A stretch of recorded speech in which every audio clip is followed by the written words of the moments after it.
Hello Internet, and welcome to another episode of Gaming Strategy. Except today is going to be a little bit different. We're looking at a different game altogether. This is going to be my first MMO guide, and it's going to be to my favorite MMO of all time, and that's going to be Mabinogi. A lot of people I've seen pick this game up, and they don't really do very well when starting out, because the game is extremely complicated. And I understand people not doing very well in the beginning, because the game is extremely complicated. And the monsters are all lagging and stuff right now. So, right now I am on my really low level character. This level can be done within like 2 days. Maybe 3 if you're not playing a whole lot, so this isn't a huge deal. Level 125. And that sounds like a lot for some games, but for Mabinogi, that's actually extremely low level. So we're gonna look at some of the basics. All the skills that I have, I don't really have a lot. I have your basic combat skills. I don't even have all of those. I have no magic, and I have the gun skills at not learned. So I have a whole lot of unlearned skills, and this entire series is going to be me playing on this character, leveling up, going through the steps of getting all the skills, because most of these skills you pretty much start out with these. These are just like you equip light armor, you equip heavy armor, you equip a shield, you equip a blunt weapon, you equip a sword, you land a critical hit, you start with this, you start with that, you start with this, you start with this, you start with this, you start with this, and that, and yeah, most of these you start with. So these you get by equipping a gun. This you get by equipping a alchemy cylinder. And this you get by equipping a wand. So none of the skills that I have are extremely difficult to get. So I'm basically starting from scratch with this character. And I'm going to start with the most basic of things. So let's begin, shall we?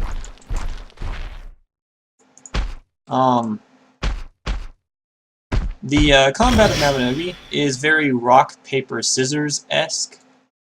As you can see that these monsters right now, there's lag in some missions, and it just happens to be lagging right now. But this attack that they have loaded is Smash Attack. And Smash beats Defense.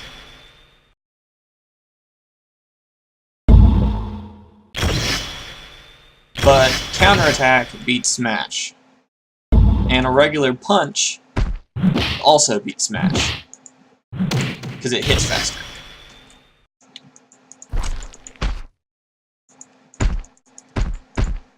With combat, just some of the basic overlooks, you click control to target an enemy, or you can click tab and it will permanently target that enemy. You can then click the enemy to attack, and you have to click for each attack.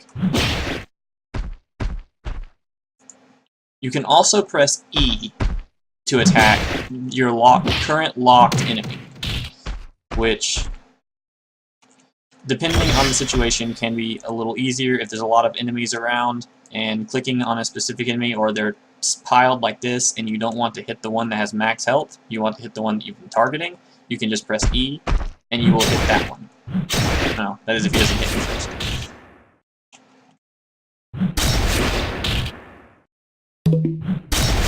Okay, now that one of them's dead. A little less to deal with.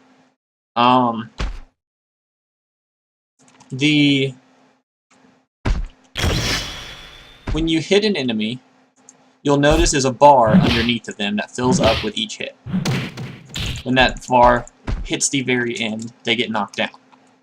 This happens the same with you, you just can't see your own bar. Now, every weapon in the game, when you scroll over it, it says the item description, and then under item attributes, the very first thing is the attack speed, and then how many hits that weapon can do before that bar gets filled. It is like this on every weapon. The two that I happen to have are both 2-hit weapons. But weapons go up to, I think, 5 hits with Knuckles. Dual wielding with dual wieldable weapons can increase your total number of hits. Let me see if I have another weapon that I can throw on real quick. I should somewhere. Yeah. No, I don't. You can't dual. That's right. You can't dual wield 2-handed weapons. You can use a shield with them.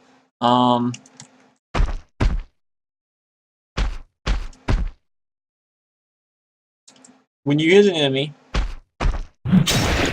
fists have 3 hits before they knock down the enemy. Barehanded. You go ahead and kill this guy, get some more enemies to spawn, and then I will continue. He's almost dead. Combat Master can now be upgraded. That works for me. Skills go by a skill training system. You can learn every skill in the game. You have specific things that you have to do before the skill bar, experience bar gets full. You can rank that up with AP. You get AP by leveling up, doing daily missions, and by doing exploration missions and exploring the second continent of the game over here.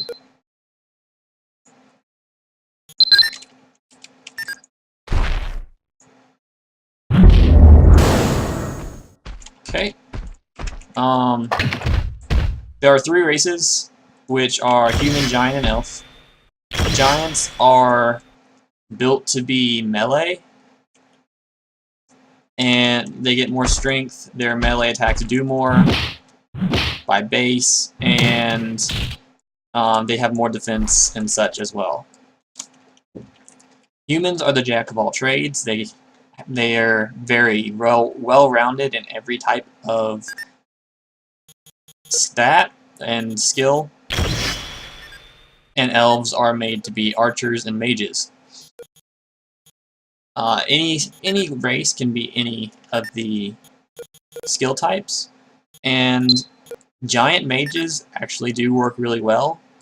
If you start out as a mage on a giant, though, you tend to have a hard time due to the fact that you have lower stats than you normally would otherwise.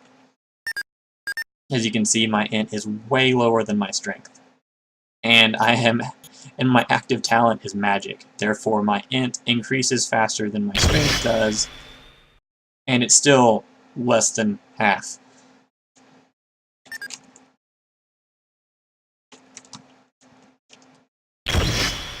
There is a way to hit more times than what your weapon says. What your weapon says is what's considered N, which is normal, which is for this is 2. So my normal is 2 hits. But you can N +1 if you time it. It's all about timing. This game is all about timing. Go ahead and kill him.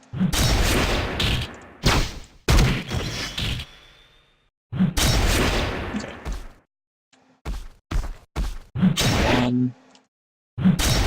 Ah.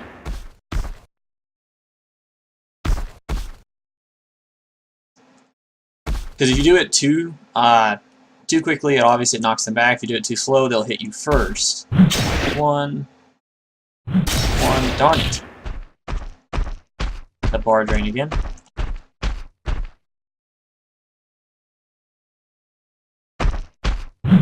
1, 2. Yeah, see, there's N +1. So you can get 3 hits off by timing it. Slow weapons are actually harder to do that with, because the bar drains slower with slow weapons, and the faster the weapon, the easier it is to do that with. But all the weapons that I happen to have on me are slow hit, though, so...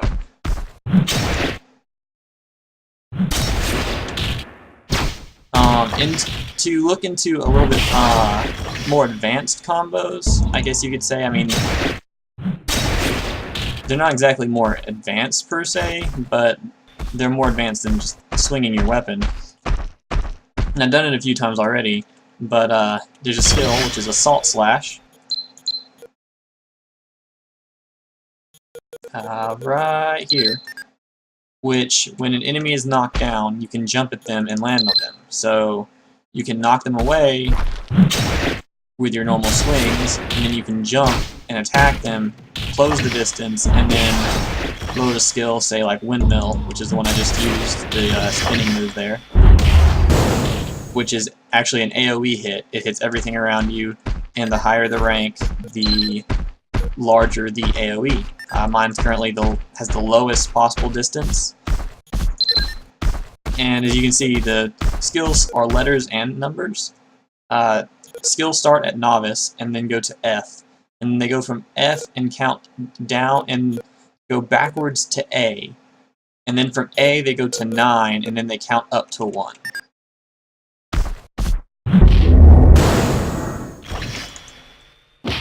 Smash instantaneously knocks the enemy back. At certain ranks, once you get it to a certain rank, it will splash onto other enemies that are close enough. Charge lets you rush in at an enemy extremely quickly. On a giant, you do not need a shield to charge with.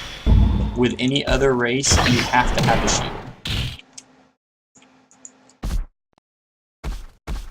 Giants also learn the Stomp skill, which is an AoE hit that just sort of stuns your enemies. And they learn Taunt, which pulls the aggro of all the enemies in the area by taunting them. Depending on what weapon you have equipped, changes the animation, but it's pretty much all the same.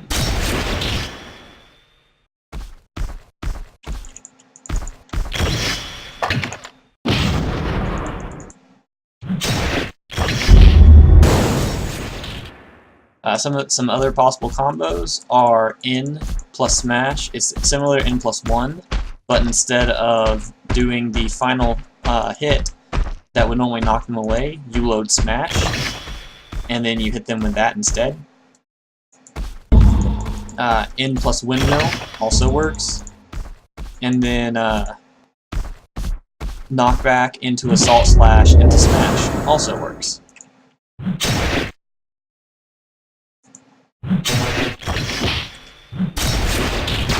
See, there's the N plus Windmill, or N plus Smash, and then into a Windmill after the Assault Slash. And there is rank 1 combat mastery.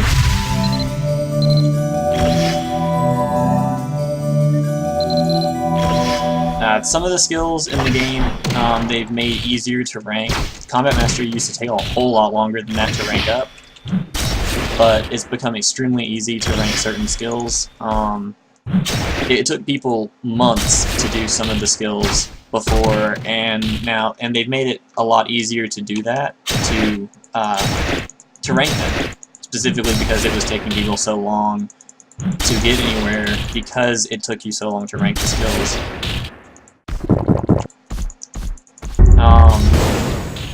As you can see, there's stamina, mana, and HP down here.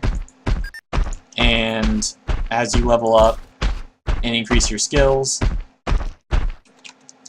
these will also increase. Once a week, or if you're under level 1000 on any specific character, once a week you can set your character's level back to 1, which is this level here at the bottom, but you keep your cumulative level that's in this screen. So you can go back to 1, get more AP to rank more skills, and seeing skills give you more stats, you start off stronger each and every time, and you can level up faster every time you rebirth. Up until level 1000, you can rebirth every single day, once a day. After level 1000, you can rebirth once a week. This is actually much easier than the old system, much faster, I should say. The old system was you could rebirth once every 3 weeks or pay to rebirth once a week. And there was no once a day until 1000. So they've made the game easier to get into, because once you've reached level 1000, as long as you focused into one skill type, you'll be strong enough to keep your levels progressing enough that you don't need to rebirth every day. At lower levels, it's harder to get to higher levels, therefore rebirthing every day is extremely helpful. At level 1000, 1000 AP is enough to have got enough skills ranked up in order to continue the game at a pace where weekly rebirths is actually fast enough.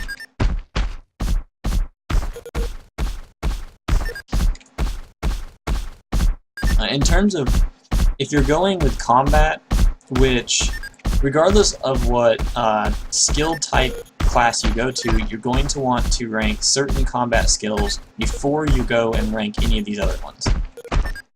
Because there is a system called the combat power system, which is a hidden value in the game that compares how strong you are to how strong your opponents are. Think of it like power levels in Dragon Ball Z. Every enemy has a specific combat power, and different skills increase your combat power by different amounts. And then certain skills require you to kill enemies a certain amount stronger than you in order to rank them up. Therefore, if you rank the skills out of, say, the magic tab that give a ton of combat power, then ranking the things in the combat tab that don't require a lot of combat power but require you to have lower combat power becomes more of a challenge, because you're not doing as much damage with your combat tab tree, but you're having to use those skills. So starting out by ranking the ones that are going to be required regardless of which you go to. Example, critical hit, charge, windmill, defense, counterattack, and the armor mastery of your choosing. Shield mastery if you plan on using a shield. And then your combat mastery, so your melee hits will do more damage, and you'll have more strength, which means more defense. Those tend to be the first ones you want to rank regardless of what you go for, specifically because of the boosts that they give you, make it easier across the long run. After ranking those 5 or 6 skills in whatever order you want, combat mastery and windmill should be your top 2 priority for this first little bit, and then defense and your armor mastery of choice.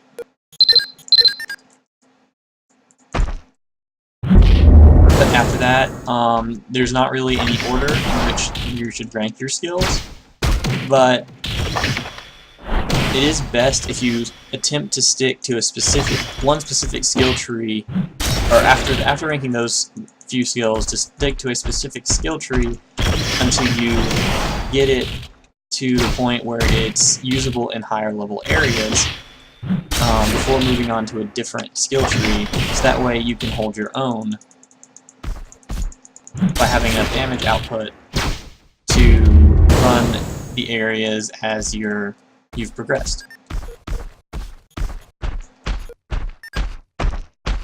So this character, once I get those skills ranked, I will be moving on to actually doing the combat tab. Specifically because the combat tab for giants. Giants get more strength, and they get strength faster, so therefore it's best to run a combat giant to begin with. A lot of people do go mage giant first, but where is the last orb? I'm missing one. There it is.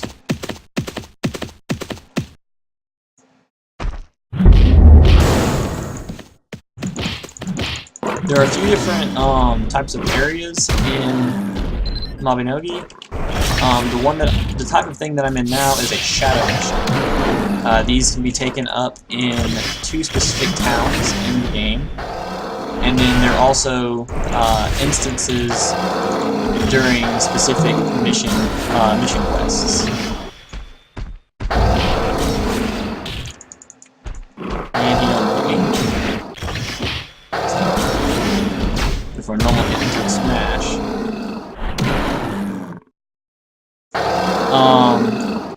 Shadow missions can be taken up in the cities of Tailtian and Terra.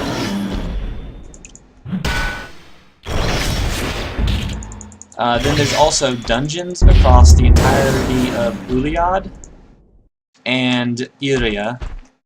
And then there's the open world areas.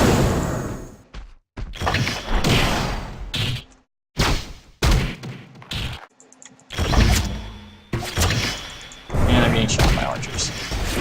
As for basics of melee combat, that's really all there is for what I can show on this character.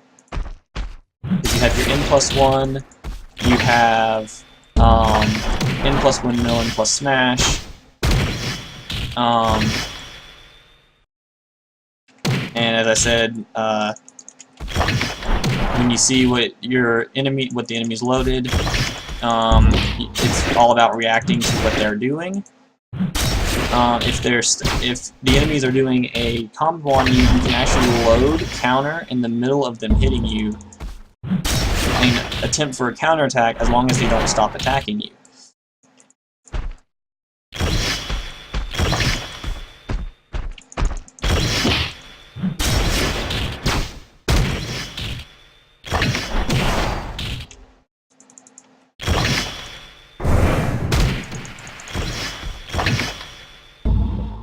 I keep forgetting that this character does not have really high ranked windmill, and I can't hit things from far away with it. So I keep trying, and it doesn't work. I think my defense can be ranked, and I'm now a senior warrior, so therefore I can take higher level shadow missions. Shadow missions are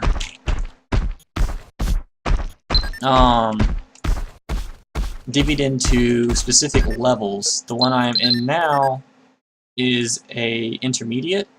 It's basic, intermediate, advanced, hard, elite, and lord.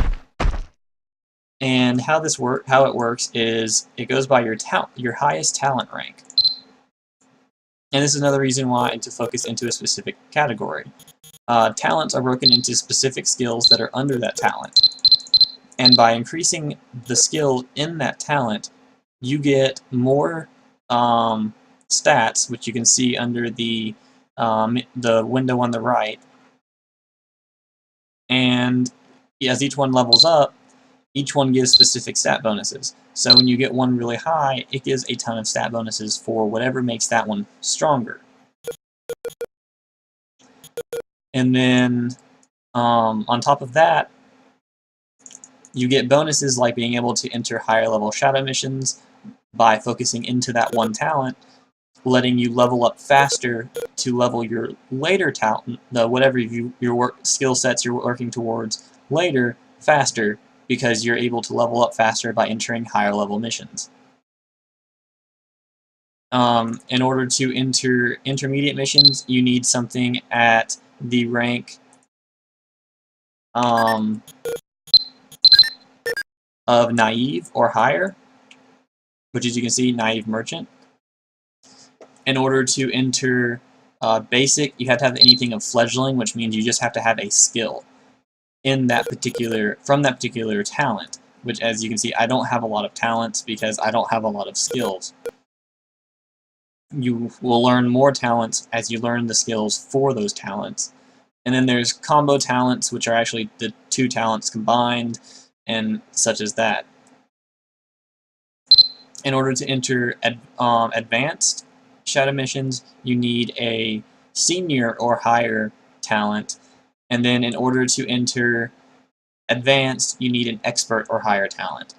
It goes from fledgling to novice to amateur to naive to apprentice to senior, and then it goes from, there's senior, and then there's something else, and then there's expert, and then there's great, and then there's wise, and then there's master. And then there's grandmaster, but you can only grandmaster 1 talent at a time, and you take on a special quest that's extremely strong, that's extremely hard in order to grandmaster that talent, and then in order to switch talent to grandmaster another talent, you have to give up your grandmaster and then grandmaster another talent.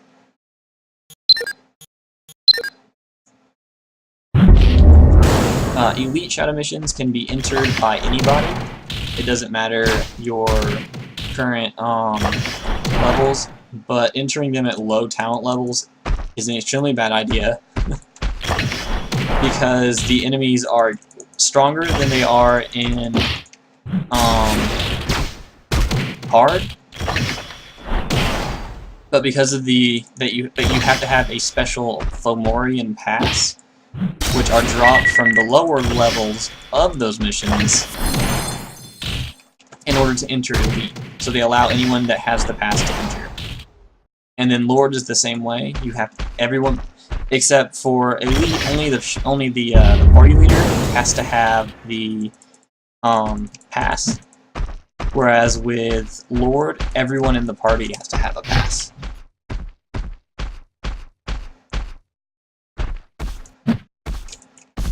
And now I have a stick. Oh, and let's kill the archer.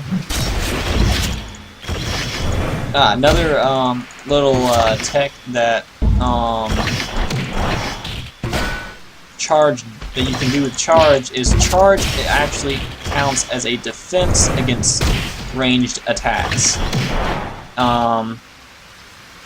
So if you have an archer and you use charge, the arrow will still hit you, but it will do reduced damage depending on the rank of your charge skill, and it won't stun you, and you'll just continue charging straight through it. Something that you don't see in this tab here, and I don't think you can see them in this tab either. Nope. There's another tab that's actually hidden to me because I don't have any skills in it, and it's actually called the Hidden tab. And you get those skills by getting and increasing certain combination talents. So by ranking, you get combination talents by ranking 2 talents that go together. So say like Mage and Warrior makes Spell Sword. And by ranking both Mage and Warrior, so once I get this past Fledgling, I'll unlock Spell Sword. Most of the combo talents don't actually do anything, they're just for show because you can equip them over the top of your head. So it just shows that you've, so say you have like 2 master talents and some like really high, and some really hard to rank talents, then you can, it's basically just to show that, okay, I've got these levels and this is what I'm good at, or I'm good at, this set of skills, so on and so forth.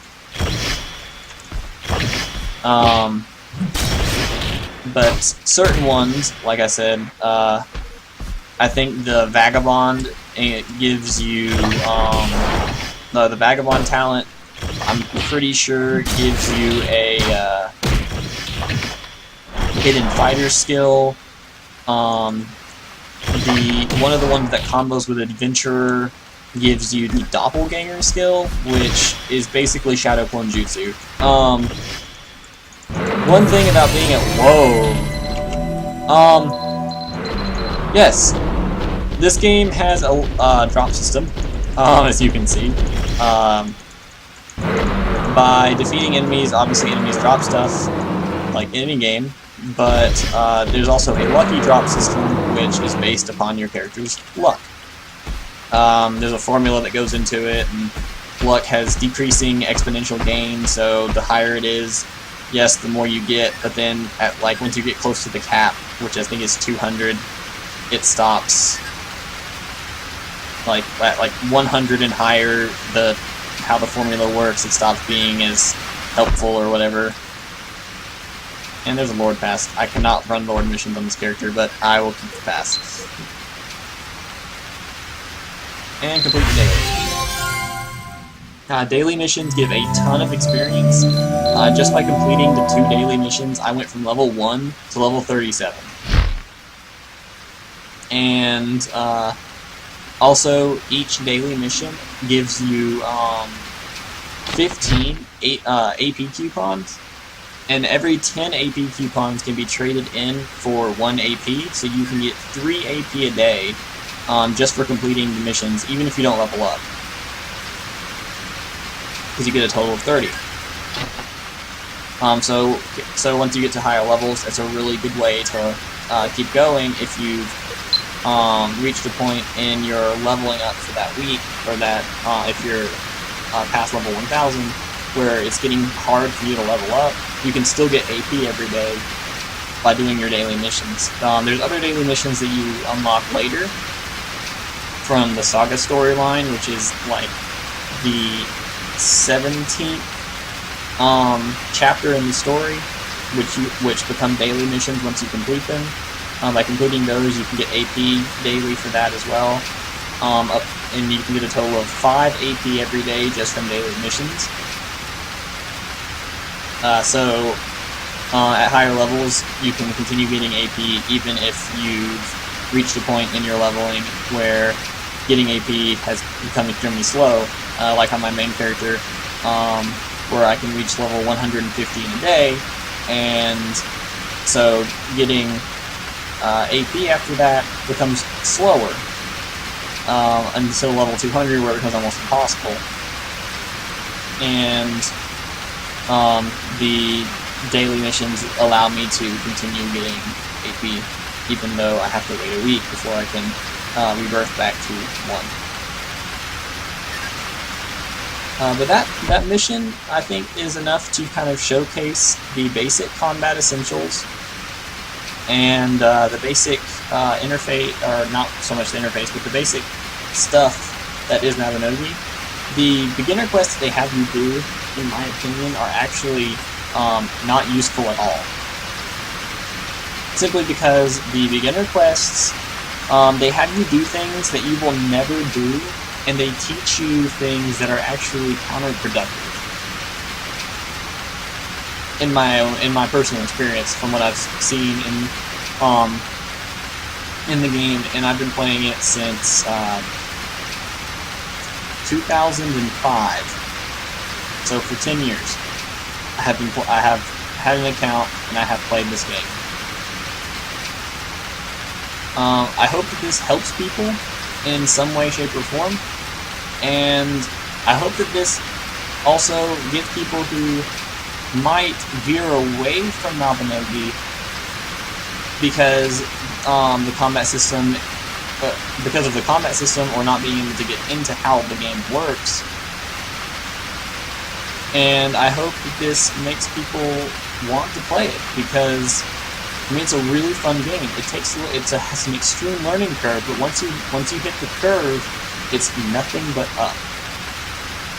I still learn new things, new combos every day, because there are so many skills. But that's a little bit of the interface. That's most of how the combat works for melee combat, and that's a run of a intermediate shadow mission, which now I can do higher level shadow missions. I'm going to go ahead and equip my senior warrior. Yay! So I hope everybody has a wonderful day, and I hope you enjoyed the video. The segments will be shorter from here on out, but there was a lot to cover in this one, and I'm glad I got to do it. Thank everybody for watching, and have a good day.